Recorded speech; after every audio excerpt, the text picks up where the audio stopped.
the rate structure seemed to have been covering the operating costs for the most part in most water structures, but reserve balances to deal with infrastructure replacement issues, or rather reserve balances in contrast to infrastructure replacement requirements were relatively light. So, and rates, just for your information, I don't believe there had been an increase in rates since at least 2014 or 15.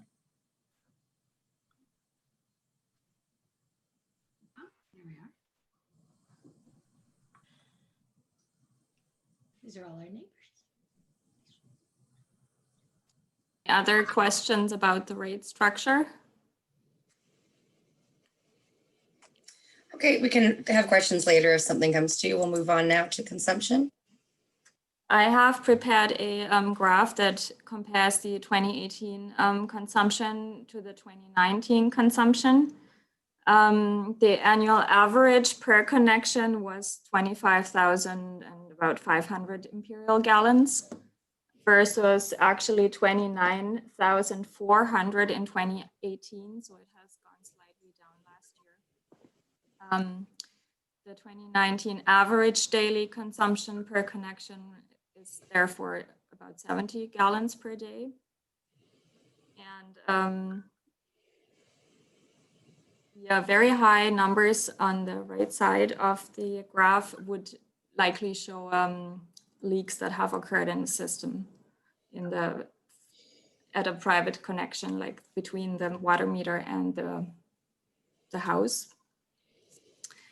And therefore, I would like to encourage everyone who has not done so yet to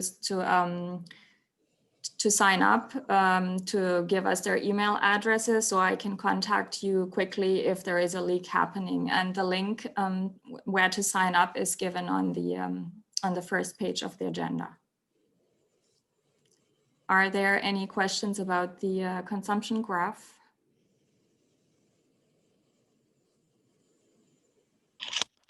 Okay, hearing none. Again, you can ask again later if you'd like to. I just see a question that has popped up. How many homes have been added between 2018 and 2019? 2 properties were connected. And that leaves how many unconnected, Annette? So now we have 6 unconnected, or in 2019 it was 6 unconnected lots. And any added in 2020? I would have to double check. I don't think I had a connection in Bluewater, no, in 2020.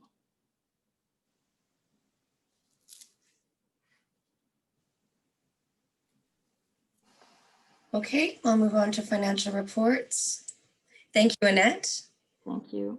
Hayre, Chief Financial Officer, will be speaking to the operating results of 2019. Thanks, Steph. So the financial reports, yeah, I've got a few reports here.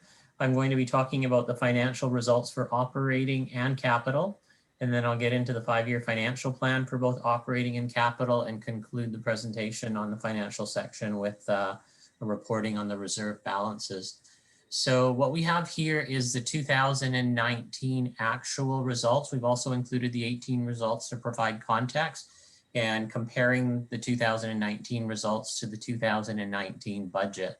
So revenues for the year were 102,000, just shy of 102,800, just slightly over favorable to budget, primarily due to higher return on investments than we had a budget provision for. In terms of our expenses, essentially there's 2 major areas where there's variances in expenses. There's the supplies and services line item. And that was primarily over budget due to the unforeseen major leak that occurred last year in July, which caused, I guess, an unfavorable expenditure of 17,000 in excess of budget for water purchases.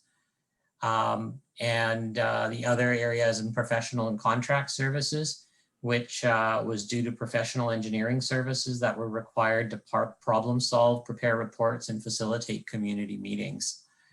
So essentially what that means is that we were unable to make that the 12,700 budgeted contribution to reserves. We were unable to make that. And in fact, we used out of the operating surplus 25,764 to balance our revenues to the expenditures. That leaves Bluewater Park with about $10,000 in their operating surplus. And that operating surplus is used to sort of cover expenditures until revenues are collected. So it's very marginal for 2000 and at this point. Can I can open it up to questions on the operating report at this point before Yes. I move on to the capital. Oh, Raj, it's Rob Duffy here. You talked about the supply and services increasing. So does that reflect the water purchases also from King Edward Bay that we had to do? That's exactly what I was referring to. Yes. So I believe, or is that a separate line item? It is rolled into the supply and services number. So about 27,000 of the 47,899 is water purchases from KEB. hello.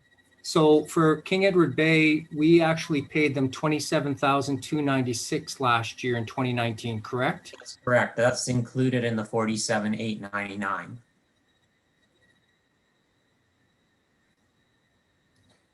Okay. Alfred, So what we're seeing here, the 26 to 47 is that, and That's correct. Hello. and then also there's a differential in the staff compensation. What makes up that? There's almost over $12,000. There was more overtime than budgeted spent on the water systems. Okay. So it's operating, that's primarily operating labor overtime. Alfred has a question. Yes. Can we have an idea how this amount of $27,000 that was paid to KEB in exchange for water fund, how that was calculated? Certainly. So what we did is we did a calculation of total production in the KEB system and figured out what percentage of water that was being transferred from KEB over to Bluewater Park went through a meter. So percentage of water that Bluewater Park took from the KEB system, that percentage of expenses, we took their operating expenses and attributed that percentage to the total operating expenses. And what was that percentage? I don't have the calculation in front of me, but if you give me a sec, I can call it up and tell you what that percentage was. Okay. I had shared that with the King Edward Bay system folks yesterday, so give me just a quick sec. And I'll bring that up, and if I'm able to share my screen, I can show you that calculation during the presentation here. Will there be time later on or now to discuss how individual users are charged? We now pay this year $800 everybody, regardless of the amount of water used. That seems like a feudal system from the Middle Ages. Why aren't we charged the same way as Bluewater was charged by KEB according to the amount of water used? I think that's a great question. I mean, that excess water that was purchased was not charged to individual users per se. It came out of the surplus. However, that would be an issue, I believe, that the LAC can discuss at the LAC meeting. So your representatives for your local area service, it would be a great topic for that meeting in terms of whether that should be charged to the users directly in the year if water purchases exceed. I've got a question from Ann Boa. Sorry, Alfred, are you finished? Yeah. We will discuss that. I'll mark it down to include in the agenda at the LAC meeting. That's okay with Rob. Ann, do you have a question? Not so much a question as a statement that relates to paying King Edward Bay for water.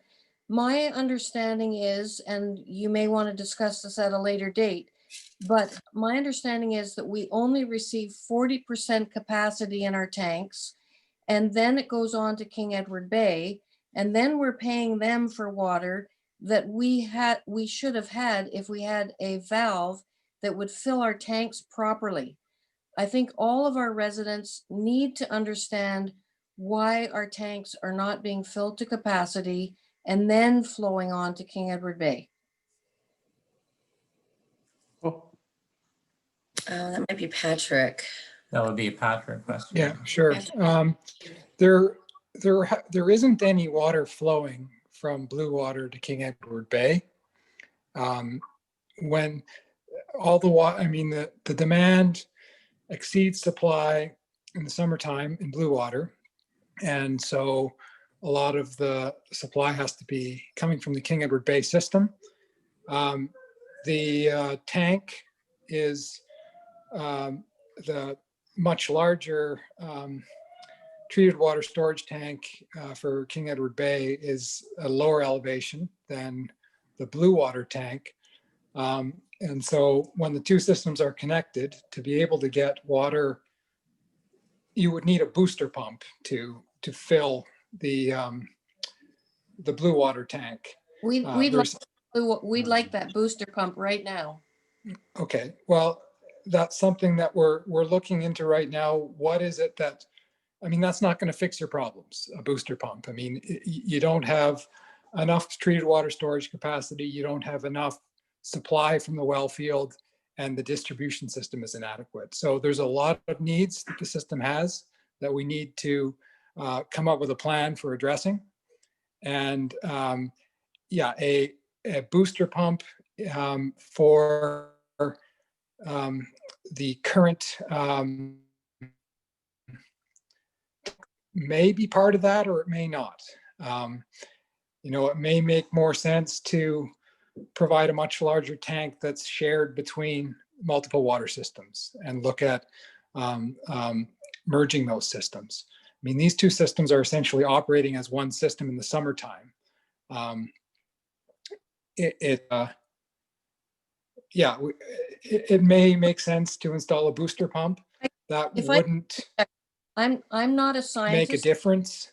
I'm not an engineer and I'm not a scientist, but I know that no other system on the west side had stage 4 water issues 2 summers in a row.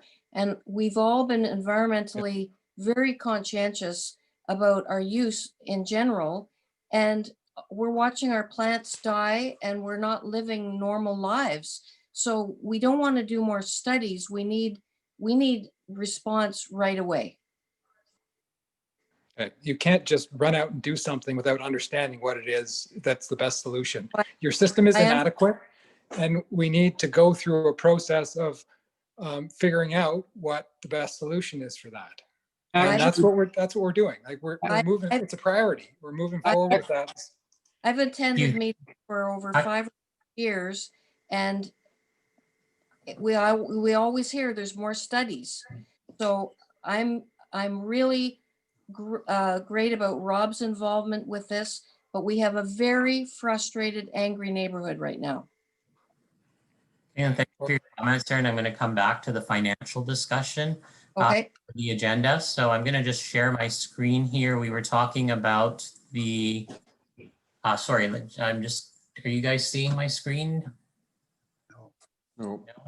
Hold on. No. Try again. I just increased your capability. Oh, let me just go share screen again.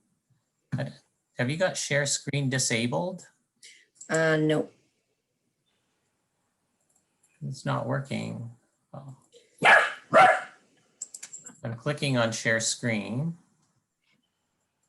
I think it's disabled. How about if I can talk through the calculation because I've got it in front of me. And do you want to send it to me, Raj, and I can show it? Would you Yeah, I can do email it that. to me? I'll email it to you right now. Hold on. Just I might as well, and I just, there's a, we're jumped over to Public Works, but since we were in that conversation, to save time while Roger's emailing that, Patrick, I've got a hold on. question from Jane Osborne saying, in the rainy winter, can Bluewater tank fill to 100% capacity? Or is it always maxed at 40% due to King Edward Bay tank at lower elevation? In the winter, if it's not, the between the two systems is not open, then, and Bluewater is operating as an independent system, then the tank would be able to fill.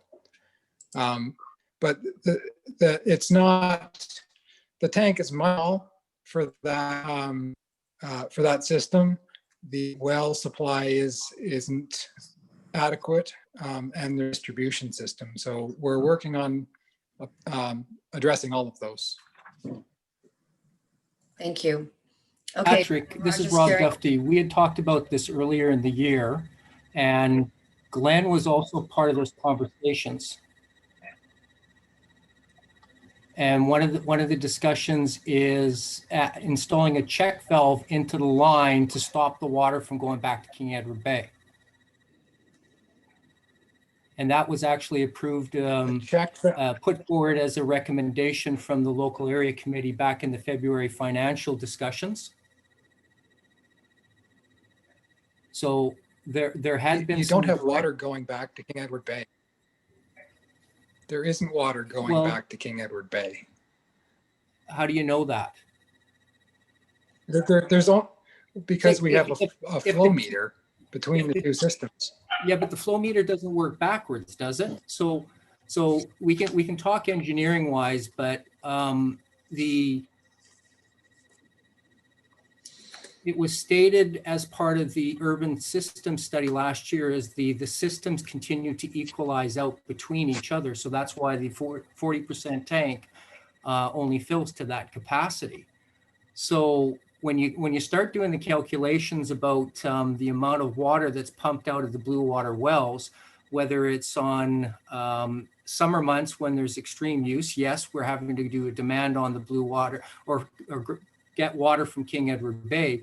But as that demand diminishes, where does that excess water potentially go when you start doing the calculations? It should fill up the Bluewater reservoir.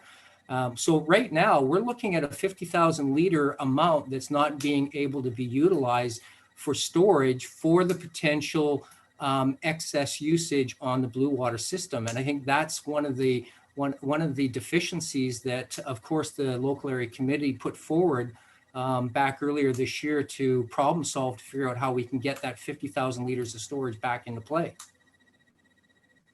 Yeah, and what you would need is a booster pump to push water into the storage tank, right?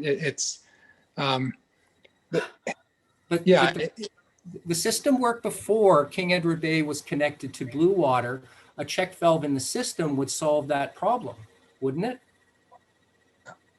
It's a directional check valve. No. But then how does your water get? I mean, water has to go both ways out of that tank, in and out.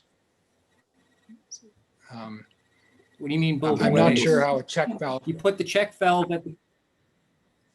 You put the check valve at the King Edward Bay connection over at the border between King Edward Bay and Bluewater, right? Okay. Then any excess that's pumped out of the King Edward Bay well system then helps fill up the reservoir. I don't think that would work. We can look into what might help to better utilize the reservoir, but there isn't flow. I mean, the flow meter would pick up flow if it's flowing from the water system too. Go ahead.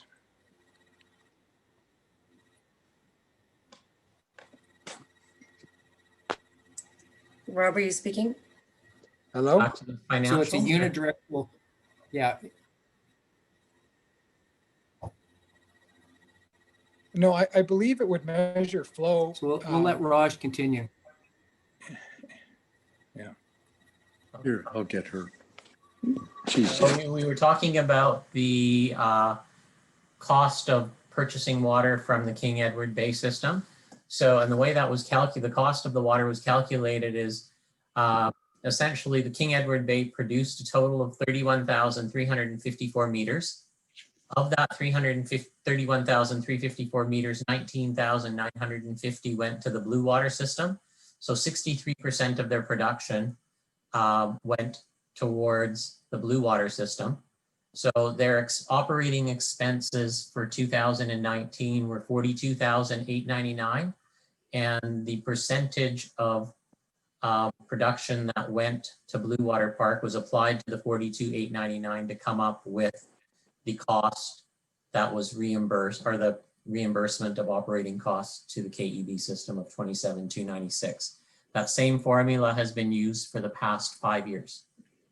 So generally speaking, it's those costs have at a norm been in the $12,000 to $15,000 range for the last 4 or 5 years.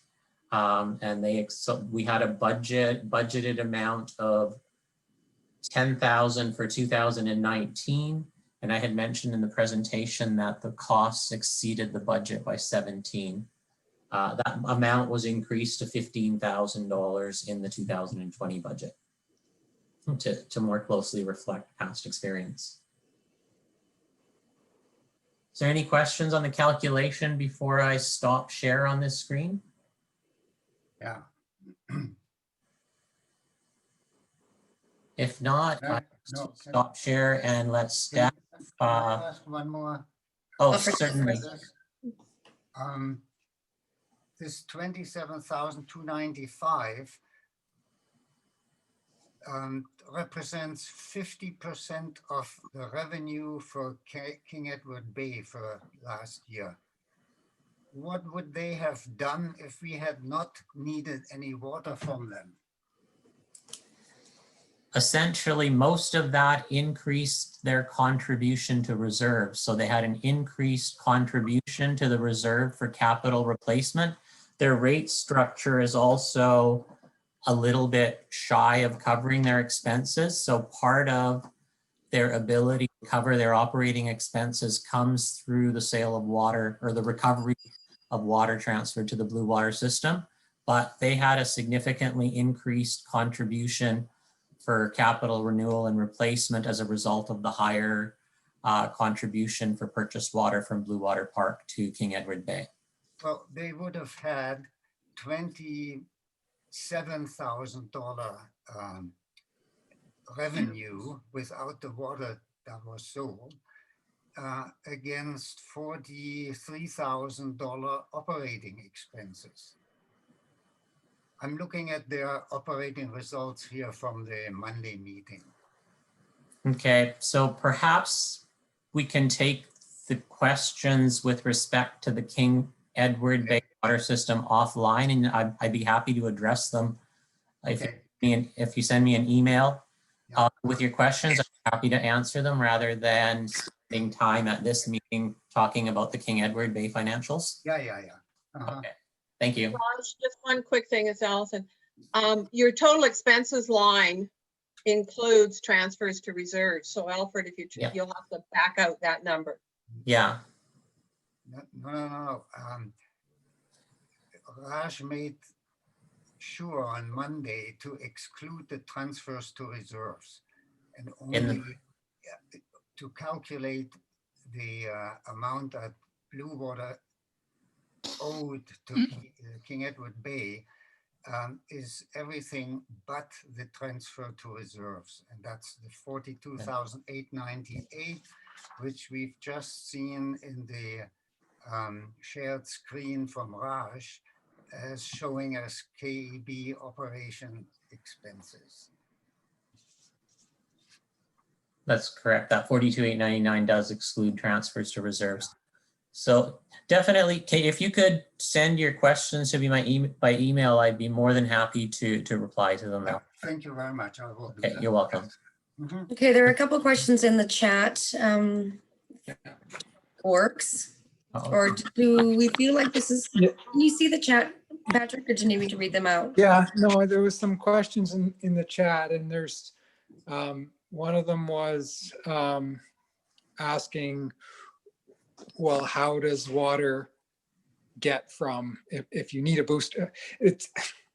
There's some misperceptions about what's going on between the two systems. There isn't water flowing from Bluewater to King Edward Bay in any season. So somebody was asking, well, do we buy water from them in the summer and then send it back for free in the winter? There's no flow from Bluewater to King Edward Bay. So, you know, putting a check valve between the two systems isn't going to solve the problems. What's that?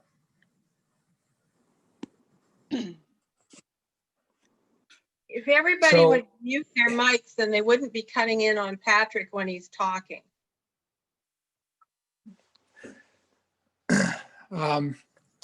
You have the King Edward Bay tank is at a lower elevation than the Bluewater, and King Edward Bay is supplying water to Bluewater, and it's coming from the King Edward Bay. It's supplying elevations. That gravity flow can only fill up to about 40% of the Bluewater tank. If you were to separate the two systems, then they'd be operating independently, and the Bluewater tank would fill up, but you wouldn't have enough water to operate. So it's I don't know. I hope that clarifies what's going on. I mean, that's not how you would build a single water system. I mean, if you were developing this as one water system, which it's essentially operating as in the wintertime, you know, you wouldn't have this configuration of tanks. And this is something to do something about. And we're in the process of trying to figure out the best solution to meet everybody's needs. Okay, do we feel you can move back to the financials? I'm going to share the screen again, Thanks, Steph. which is going to be capital results now, or yeah. Yeah, I believe we're on the 2019 capital. Okay, capital results. Here we go. So the 2019 capital results, there was $162,000 of spending, which came out of reserves. Two big projects that were worked on were the new wells that were dug, which had a budget of 75 and expenditures totaled 94,000. And then most of the water main repair work was done by the end of the year, but I believe there was some done in the first part of the year. So currently this 60,000 represents the full cost. However, there was a recommendation by the water area, by the local area service, that 50% of the cost of the water main repairs be charged back to the municipality, to the roads budget, because there was road work involved as well. So once we, in 2020, we'll combine the cost, the portion of the costs that were incurred with the 60,000 that's showing here, and 50% of that will be credited to the Bluewater Reserve in 2020. So there is an adjustment coming to the reserve in 2020 for 50% of the capital water main repairs work. Are there any questions on the capital results for 2019? So, yeah, Raj, it's Rob Duffy. So we spent 94,000 to drill 2 dry wells. That's correct. Was it, I can't remember whether it was 2 or whether they had actually, didn't they drill That seems extreme. 2 dry ones? Wasn't, I thought there were 3 wells that were drilled. I mean, I'm not entirely sure. I wasn't. They drilled No. 1, 2. No, there's 2. I can send you pictures of them. One went to, I believe, around 400 feet, came up dry, and then they drilled a second one for 40 to 60 feet, which is in the shallow aquifer, which could be viable, but there's Vancouver Health implications if we had ever tried to utilize that one. I guess the concern is that we had a budget of 75,000, yet we walked over that budget by tens of thousands of dollars without notifying anybody or taking into account what kind of strain this is going to put onto the Bluewater reserves.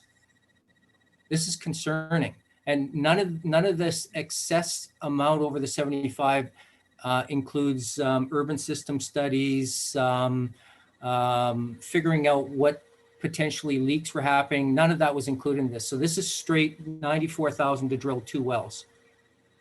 Can I jump in? There, So Correct? Rob, just to clarify, I'm looking at the number. I haven't gone through the details of what the 94,000 is. So the way our system works is invoices come in from contractors and they're coded by the engineer and to the project. So I can have I haven't gone through the individual invoices myself. I mean, we have so many invoices flow through the municipality.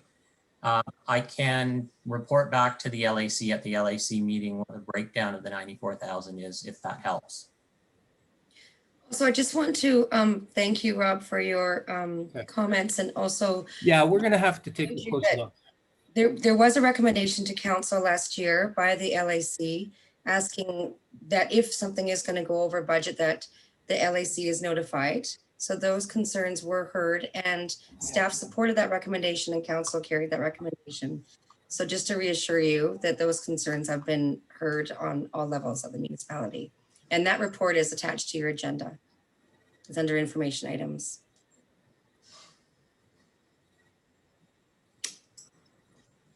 Yeah.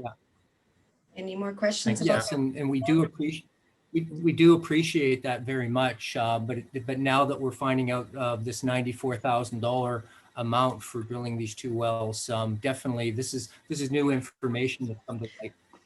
Okay.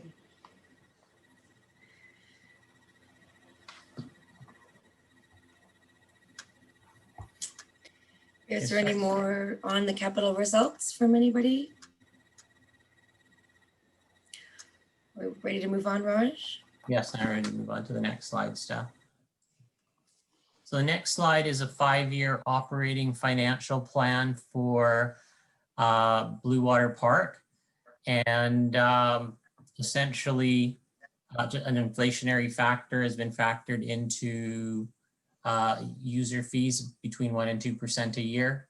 And same with we've applied inflationary factors to salary costs that are anticipated to incur over time. One error that I see that was in the 5-year financial plan here is if you take a look at the very bottom line, which is the purchases from King Edward Bay, for some reason, the $15,000 a year didn't carry forward into 2021 and 2024. We will be working on the next 5-year the 5-year financial plan is an estimate of what will happen in the upcoming 5 years.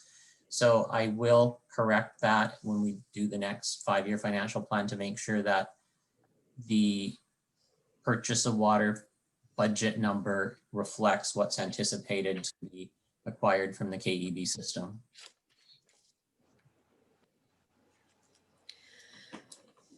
Are there any questions about the 5-year plan? If not, then we'll move to the 2020 to 2024 capital budget. So again, sorry, just one question here. Just do, very do you, quickly. do you Why carry? is- Oh, Why sorry, is go the ahead. grand total 0? pardon? The grand total line shows 0. In the previous slide? Yes. But can you go back to the previous slide, Steph? Right? No, that right there. No, grand total. The Oh, Right the here, grand total very down bottom here. line. combination of your revenues and your total expenses and transfers to reserves.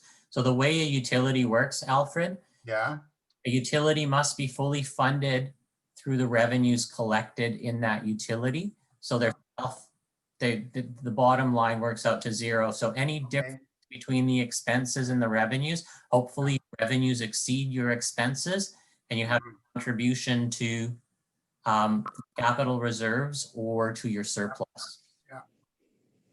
That's why the grand total is zero. It's just a summarization of your expenses and transfers to reserves balanced off against your revenues. Raj, just a quick question. Do you carry an escalation over the 5 years, like professional contract services are static over 5 years? And then also, do you carry a contingency?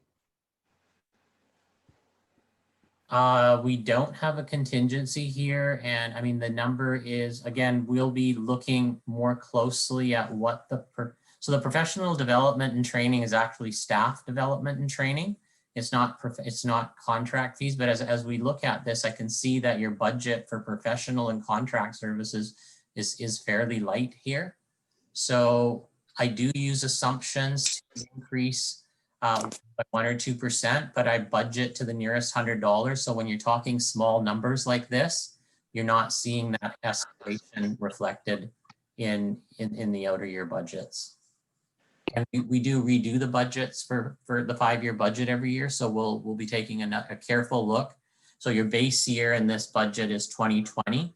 And then the escalation factor is applied based on what we anticipate each category of expenses to increase by.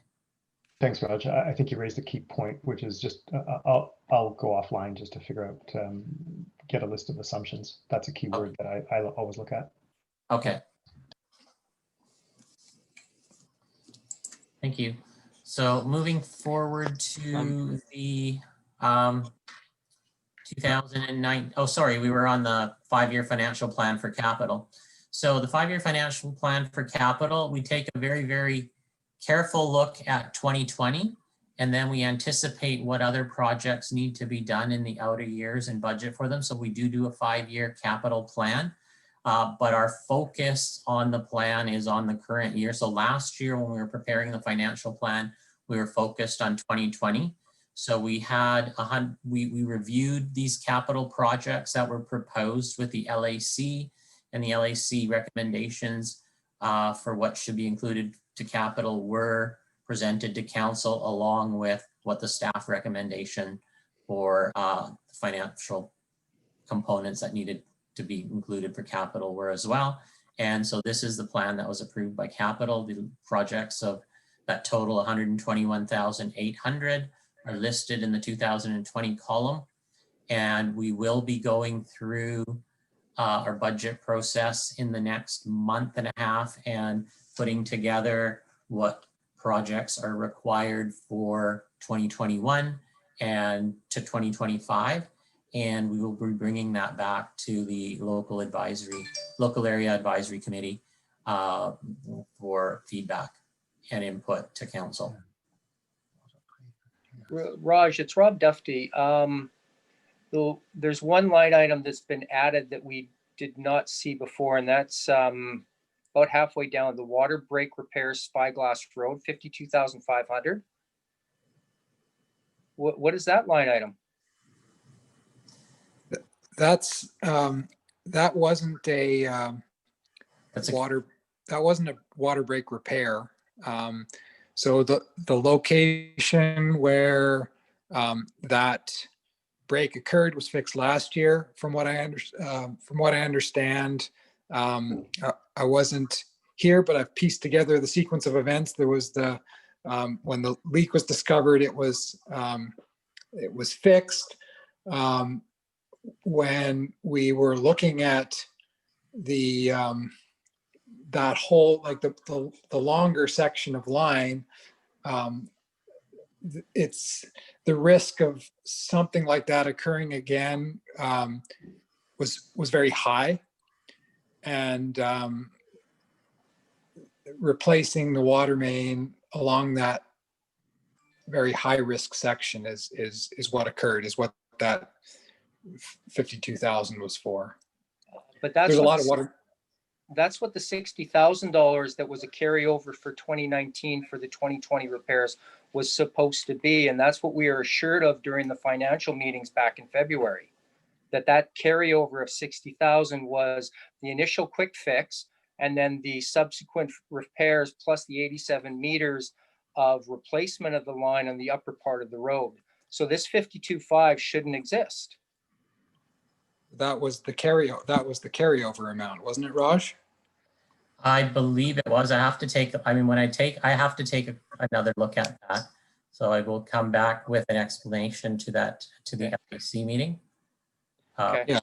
I mean, Just to clarify, because I can't recall whether this was an additional provision or a carry forward, because I do see that we had, it looks, when I'm looking at the 2019 operating costs, the operating costs are equal to what the budget is there, unless we had, I think we had, it may be the carry forward, we had increased the budget for those repairs last year. I'm kind of a bit fuzzy on that. I have to go back and take a look at that, at the exact sequence of events there. It may be the carry forward proportion. We may have requested additional funds for the repairs in 2019 in the financial plan amendment. I have to double check that. Okay. And then there is the 50-50 split between roadworks and Yeah. the LAC. So that's going to factor into this as well. So we'll need clarification on that, please. Yeah, for sure. So we'll make sure, Rob, that that's on the agenda for the LAC meeting. Thanks. Does anyone else have any questions regarding the 5-year financial plan capital?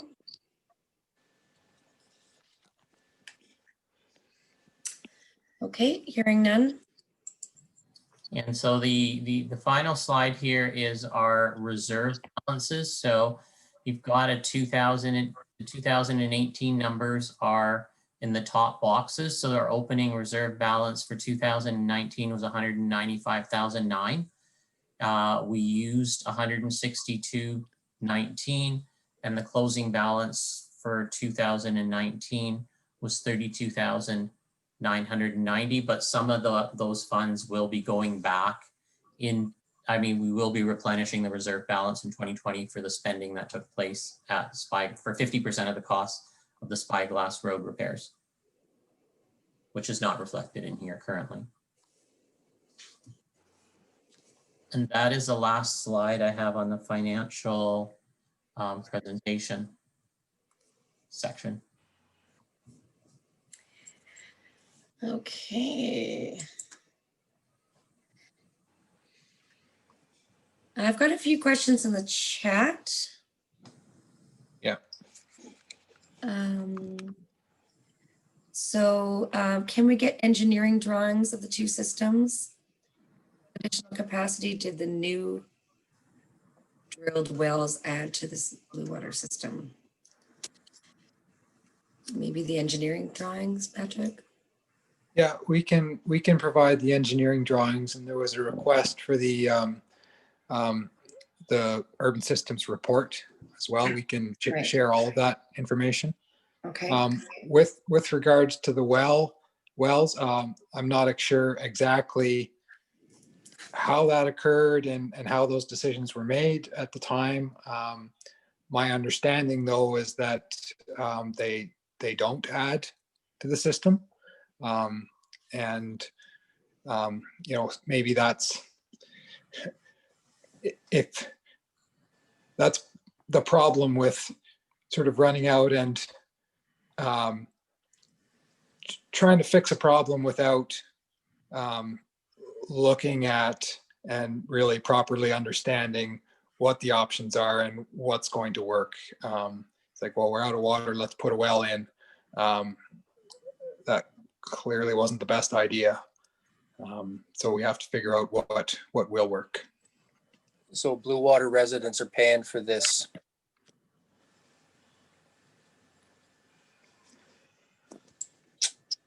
That's where the expense Yeah. was paid for, I guess. Yeah.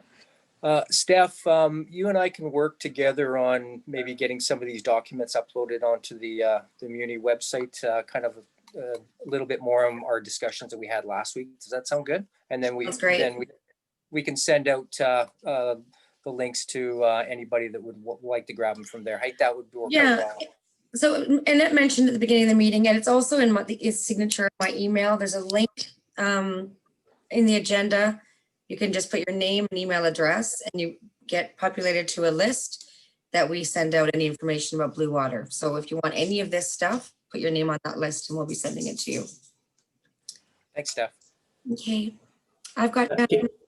2 more questions. Can I ask Patrick a quick question? Mhm. Of course.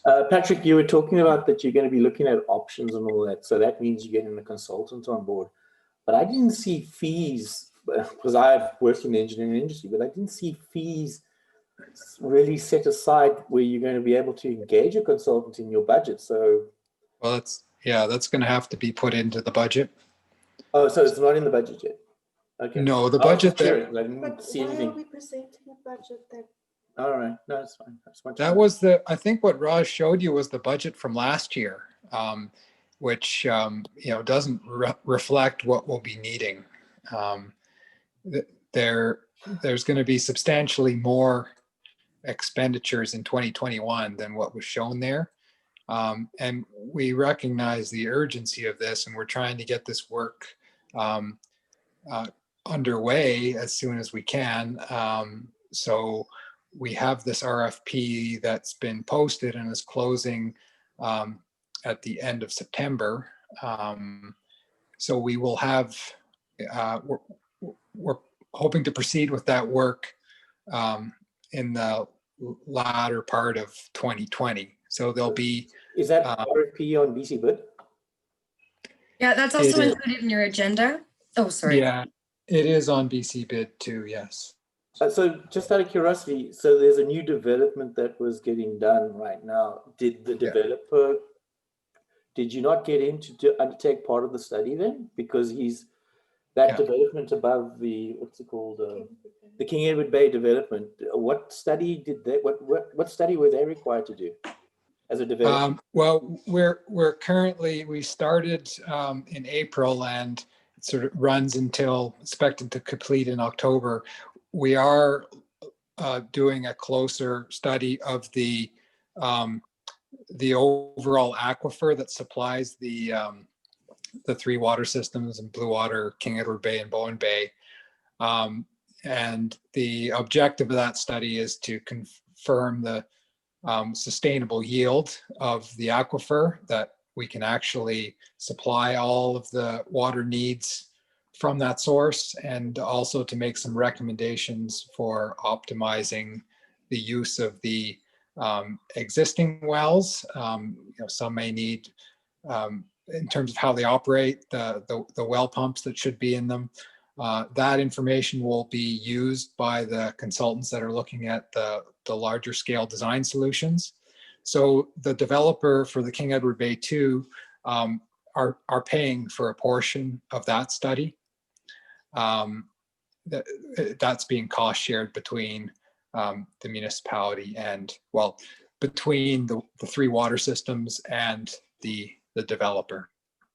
So the scope of the RFP, I can see, you said I can see it on BC Bid, right? Okay, I see the link here. Okay, and it's a comprehensive scope, right? It's not, it's Well, the RFP includes 2 major water projects, analysis and design for 2 major water projects. One is addressing the Eagle Cliff situation on the east side of the island, and the other is looking at the best options for supply and treated water storage for the west side water systems. We know that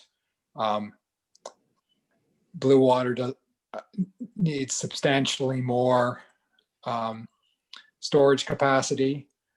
Bowen Bay needs more storage capacity. Currently, the current King Edward Bay development has enough, but the developer has plans to build a new storage tank to supply the upper portion of that development. Tunstall Bay needs to replace their storage reservoir. So when you said that the King Edward Bay development King Edward Bay has enough, so that means there's a study that was already done that says that, right? that system was designed for, that they have enough for the first phase of the King Edward Bay development. So the current water system. Okay, and that study that then said that it was designed for the first, so you're saying that for the first phase of their development, there's sufficient capacity. Where's that study then? Is that an old study that you're talking about? That was, no, I mean, they designed the system for. So there would be a design report for that then, correct? There should be, yeah. Which the city should have, because that would have been submitted as part of the development. You would think, yeah, we should have it. That was. Can I see that, please? I just like to see what the study I will try is. and find that. Yeah, I mean, I think that was 2007 or something like that. All right. I got the report, Patrick. Okay. Well, yeah, we can share that as well. Yeah. Allison's got the trusty binder. Yeah.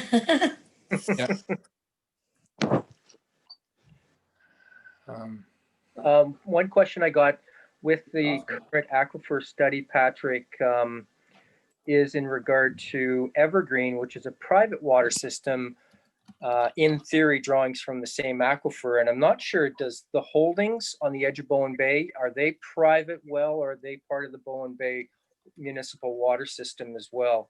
So those are some big questions on doing a complete analysis of the aquifer and not grabbing all the draw information because of the private water system. So how are you addressing that?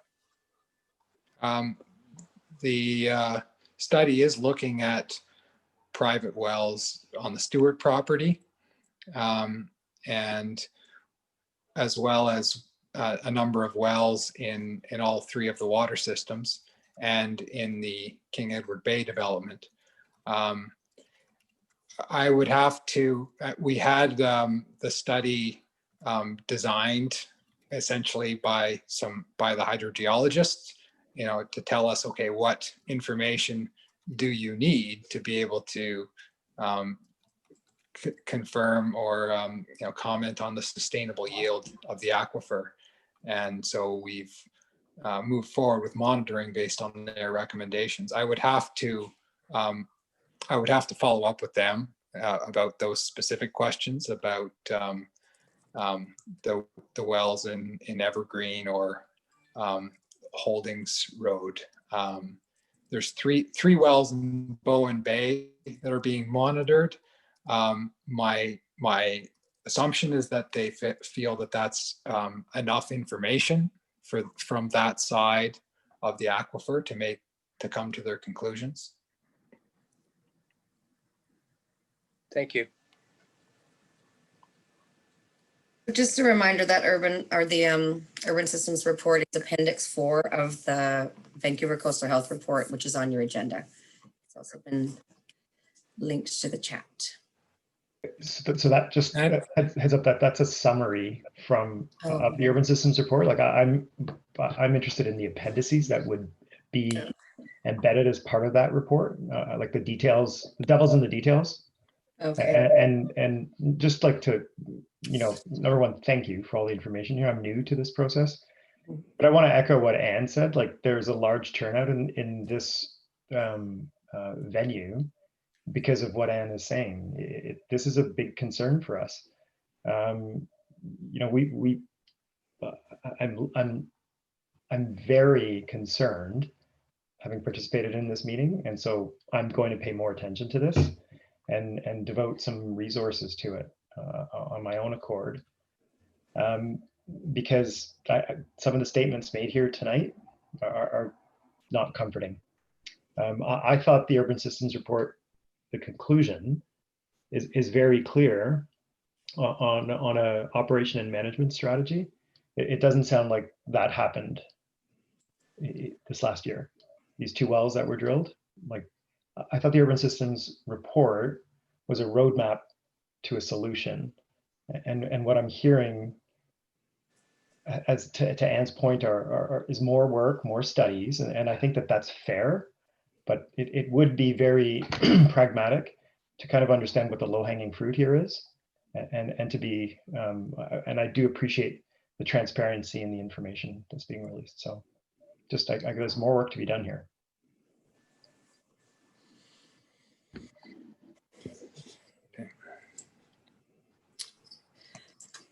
Patrick, we've got another question in the chat, I think. Okay. Are you seeing it?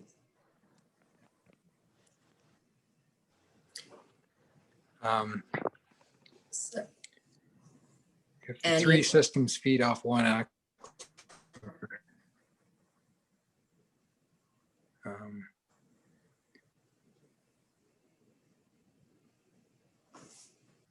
Yeah, I that's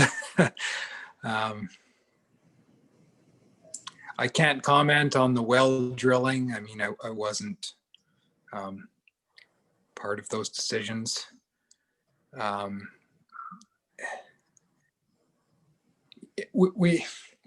It may be that it makes sense. Well, it does make sense in a lot of ways for all of these systems to be operated as one system. And that's one of the alternatives that we're going to be looking into. By having the systems separated in the way that they are, it doesn't necessarily, it provides in some ways some artificial constraints that may not allow the best solutions to be implemented. So, you know, it may be, for example, that we want to put in one large reservoir tank that's supplied by maybe a combination of the current wells and some new wells. And then the cost of that infrastructure would have to be shared amongst the benefiting properties. And in terms of the developer, well, that's really why they have to pay for a portion of this study to confirm the sustainable yield of the aquifer, to make sure that, you know, the well, I mean, they're providing a well that is going to be brought online into the King Edward Bay system. And with the second phase of their development, they're going to be, well, their current plan is to build a new treated water reservoir. It may make more sense, depending on the outcome of our consulting work, to have that, you know, that developer money for reservoir storage go towards a larger shared tank. We need to do some more work to confirm whether that's the best solution or not. But the developer is contributing infrastructure. They're contributing to the consulting work. So it's that's yeah. I don't know if, does that answer your question? It's Lynette.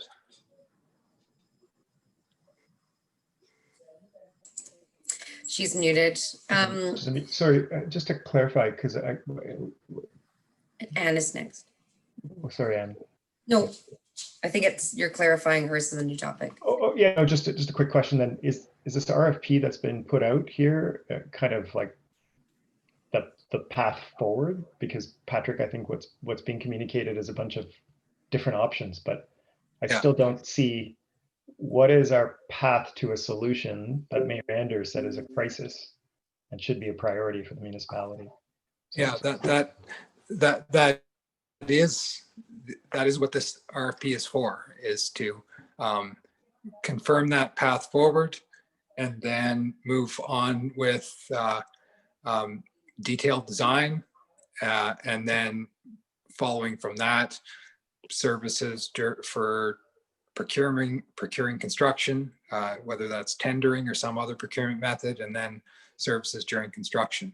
So has this committee been involved in the scope of that RFP? I don't know if that's part of the mandate of this committee. The scope of that RFP is something that no, we haven't had a lot of involvement with the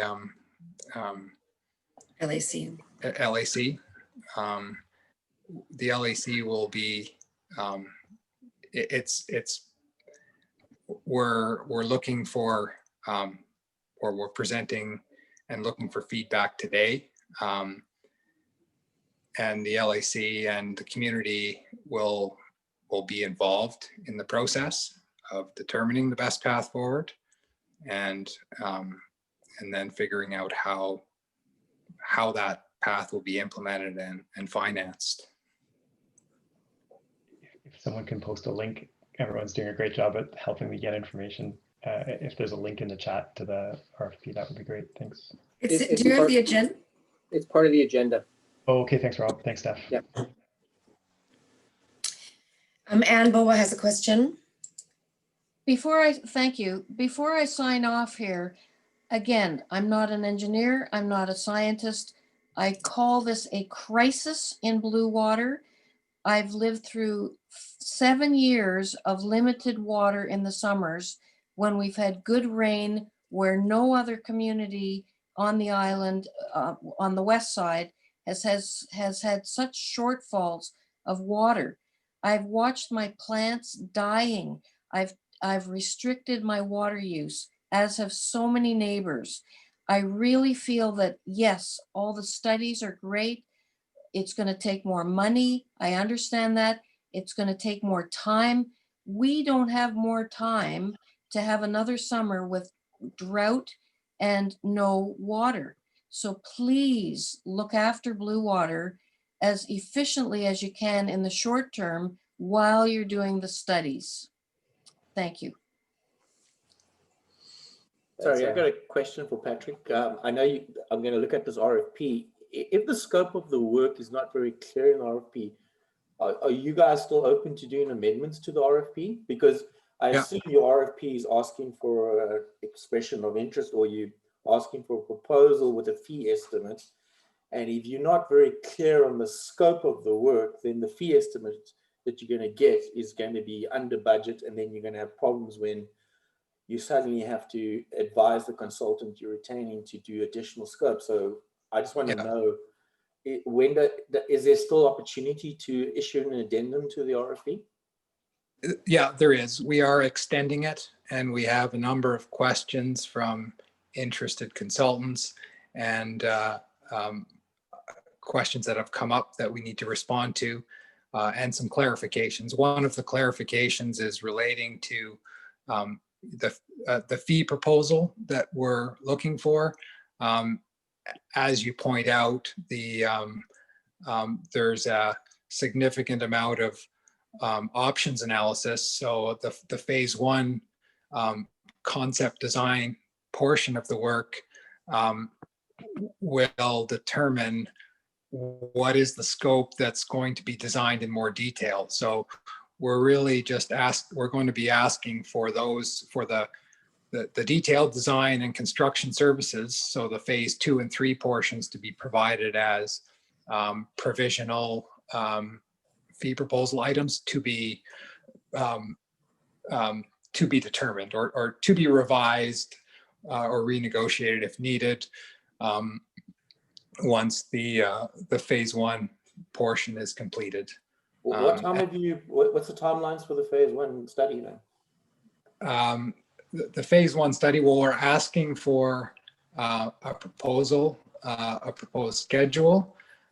We are going to be part of the addendum we're going to be issuing is to provide some suggested target milestones. So something like, something in early 2021 or early spring, probably March for completion of phase 1 is what we'd be looking at. March. So when you plan to award in when? Well, we plan to award in the next couple of weeks. Okay, so. And the award would be in terms of a fee proposal for phase 1. And we've asked for fee proposals as provisional for the subsequent phases. So we have at least something to go on in terms of budgeting, because we would expect to move into to the subsequent phase, to phase 2 in 2021. once phase one is completed. So we need to budget for that. And our ability to budget is much better if we have at least a provisional proposal from a consultant team. All right. Patrick, I've got a question for Robin Fenton. Okay. Robin. Hi, everybody. I just wanted to just throw a few comments in the mix. I really appreciate everybody's time and staff's time in answering all the questions and clarifying, and especially the people who are on the LAC. I really appreciate you bringing everyone's attention to this. And I'm very pleased to see, because I attended one of these meetings maybe 2 or 3 years ago, and I think there was 6 of us in the room. So the fact that there's 33 of us is really excellent, and we're all getting aware of it. I'm pleased because I'm feeling confident that somebody like Patrick is in the role that he's in. And respectfully, Anne, I disagree with you. I don't think this is just another study. I've looked briefly at the RFP. This is an action plan. This is saying what's wrong with the system, what are the next steps, how are we going to fix it, let's move forward. So I'm feeling very confident in that. I'm definitely frustrated. This should have happened years ago. In my, I have only lived here for 2 or 3 years now, but it's frustrating that this is happening now. This didn't happen years ago when probably a lot of these issues were first identified, but we are where we are. And I feel like we've got hopefully the right person in the job moving us forward. And one thing I strongly feel, and I think Rob brought this up, and I hope that the LAC will continue this conversation and that it's not a fait accompli, that I'm very frustrated that in my opinion, and I hope this isn't too strong a language, that the drilling of the wells last year, in my opinion, was exactly what sort of we were talking about earlier, was just sort of the stab in the dark to try to fix problems. And it was really handled very poorly by the municipality. And we could talk in more detail about why, but I'm very frustrated that we as the users are going to have to pay for that ultimately. And I don't know what the answer is on that, but I hope that that's not the end of the discussion. And it's like, oh, well, oops, we made a mistake. Sorry, everybody, you have to pay $90,000 for what was a mistake last year. So I hope that this discussion isn't closed on that, the finances on that. And I hope the LAC is able to continue that discussion, how that might be resolved. But I certainly, from this point forward, I'm feeling a lot more confident, and I hope, Patrick, that we can stick to these timelines and get some action going and resolve these issues properly, and looking forward to the future and get a good system in the ground, because it is 50 years old. It's really in need of strong replacement. So thanks everybody for your time. Thank you, Robin. If anybody does have anything they want to share or ask to LAC members, I can put their email in the chat if you don't already know it.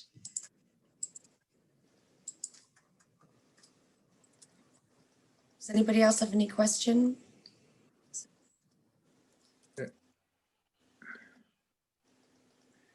There was some more questions in the chat here. Okay.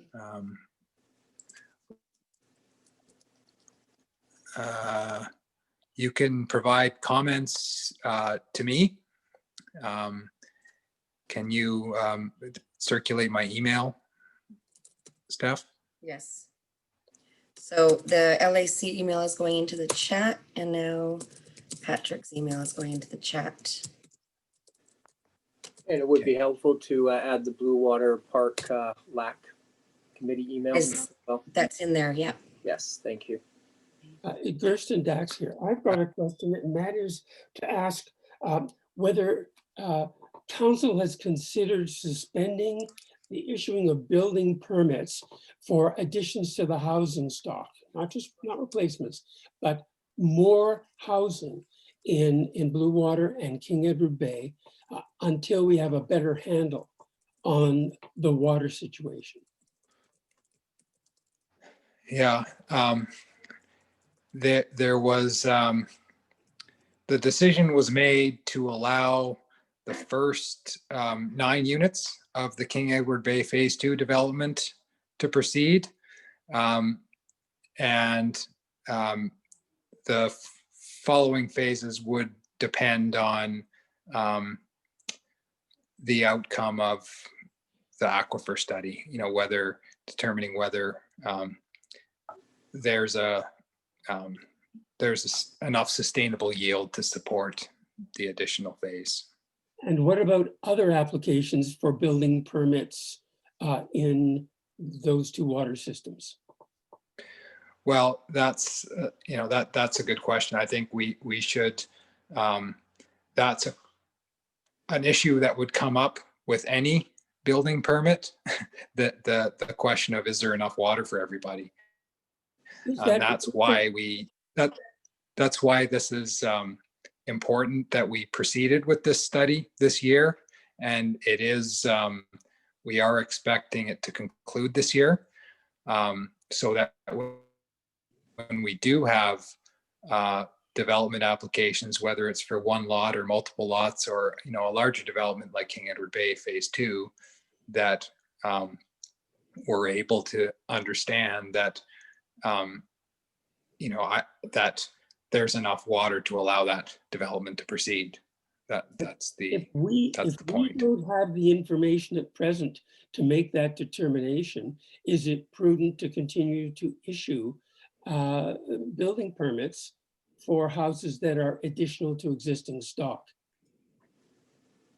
No, we shouldn't be building more without understanding this critical question about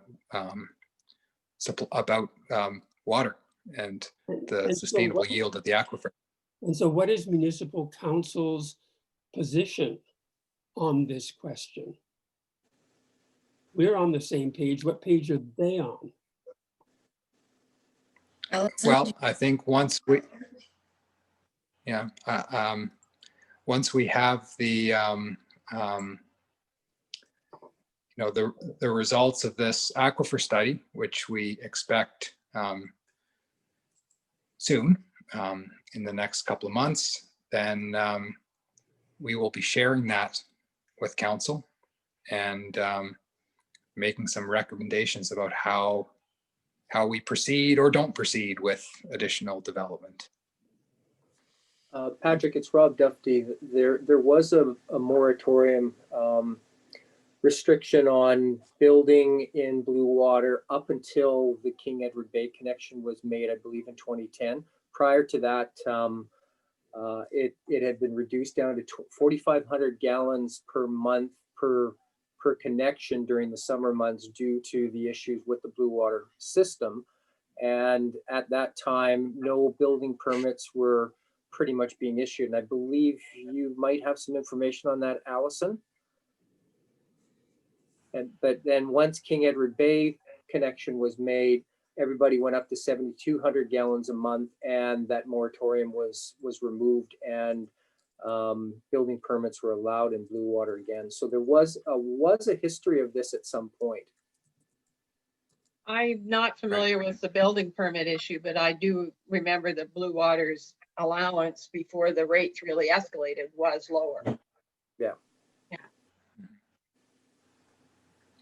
I have a note in the chat from Trevor Hodge regarding scope of the RFP. Trevor, has any consideration been given by council about the capacity of the shared water aquifer and how much total development it can actually support? Has that been I addressed? think that sort of is the same question that Gersten was asking. Yeah. And we'll have to wait. Okay. That's really the primary objective of the aquifer study that's ongoing right now. Mm-hmm. And that information will be important for the consultant that we end up selecting for the further planning and design work to have.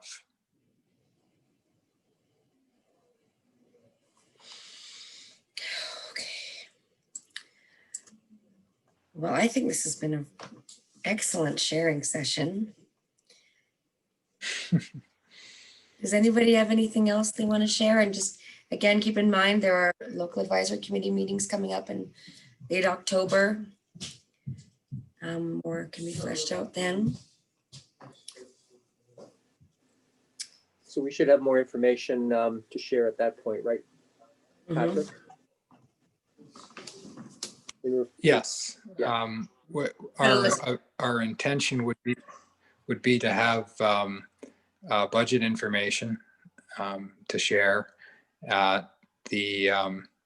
Well, depending on when we schedule it, we may have the aquifer study information to share, and we may have, or we should have, the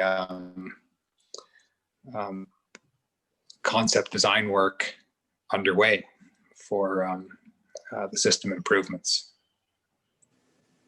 And I know that there's a number of recommendations that were put forward for the 2020 budget that haven't been completed yet, from well pumps, etc. And I think some of the findings from the aquifer study would then determine what, if any, upgrades we need to continue on with to supplement the system currently, correct? Yes, and one of the recommendations that we're just confirming is replacing well number 3 pump. That's by far the best performing well, and should be the primary source from the current well field. And the hydrogeologist feels that having a higher capacity pump in that well would allow the system to perform better. Okay. So we'll be proceeding with that. Okay, well, I'm going to. There's also a question about demand side management. Yeah, I mean, demand side management is of course important. It's not part of the scope that we're currently proceeding with, but that's work that needs to happen, and we do plan to look more into demand side management strategies for Bluewater and other systems on the island.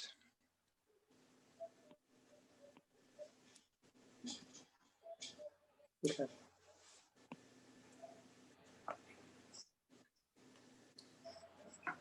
Okay, last call for questions. Well, thank you very much for all of you giving up your evening to participate. And thank you, Patrick and Raj and Annette, for providing information. And Councillor Morris, thank you for representing council here. And please enjoy this lovely evening. Okay. Thank you. Goodbye. Right all. Thank you. Bye-bye.